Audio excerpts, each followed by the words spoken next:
Дэл сүлэнд чинь салхи эргэдэг болохоор адуу чи тэнгэрийн амьтан юм билээ. Иргэдэн надаа зогсоход төшигтэй байдаг болохоор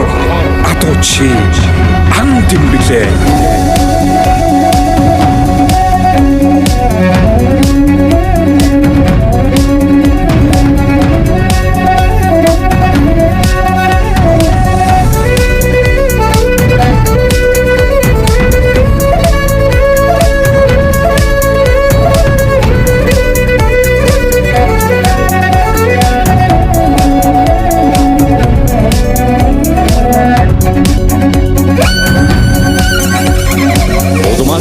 Хөдгийн давханд ургийн үзүр салхин эсгэрнэ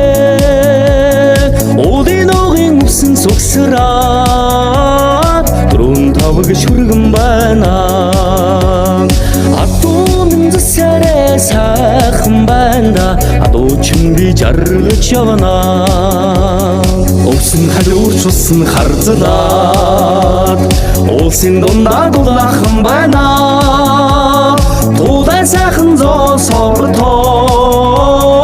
Түмэн ахтын тарган байна Адуу минзсарэ сайхан байна Адуу чин би жаргаж явна